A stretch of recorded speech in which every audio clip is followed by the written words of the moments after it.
Make up your mind.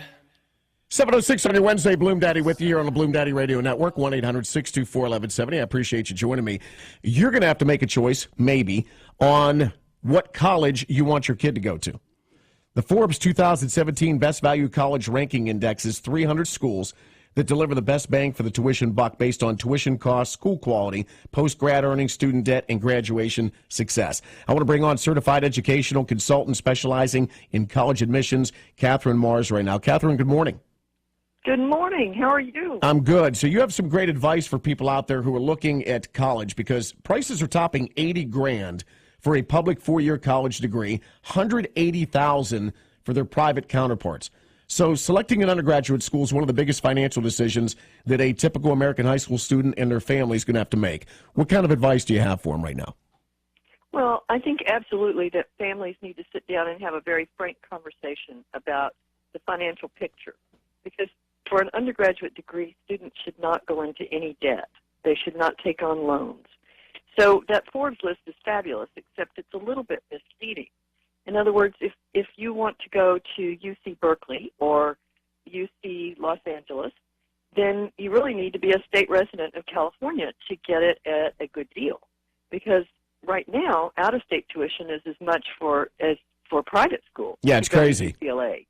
And so kids need to really keep that in mind. And definitely, as families talk about how much money they think is reasonable to spend on a college education, then the student then needs to be able to say, okay, well, if I'm going to major in liberal arts, I need to really consider my return on investment because I need to make sure that I will have a good skill in something when I get done. And if I go to a smaller school where there's opportunities for internships and research opportunities and summer jobs, and the Career Center is probably more engaged with the kids at a smaller school, then those students who come out with a liberal arts degree in political science or French or English or something are going to have a much better chance at getting a job because they're going to have skills on their resume.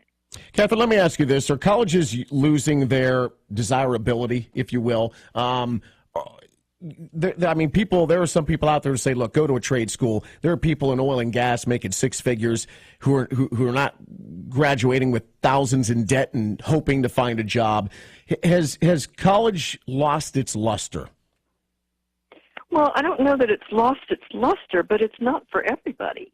And I think that that's the concern that we in the business really have right now is that, you know, not every student has to go to college. There are lots of things that, you know, airplane mechanics and things that are very valuable and very good skills that kids can do without a college degree.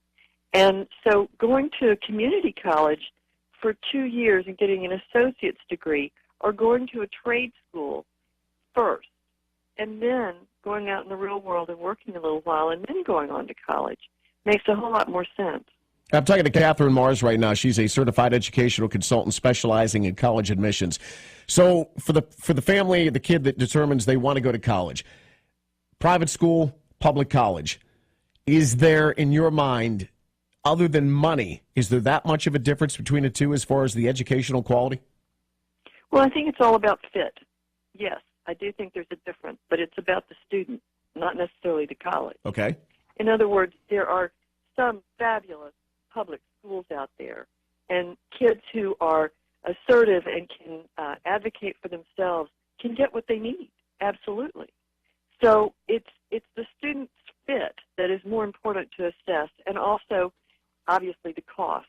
There are some private universities, especially schools like,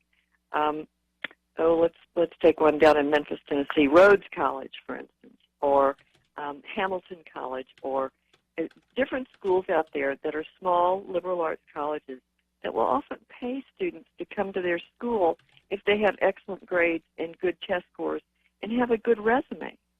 And so it can make the school, a private school, as inexpensive as a public school. When selecting a college, what's the number one thing that a student and a parent should do in your mind? Well, number one, they should visit if they possibly can.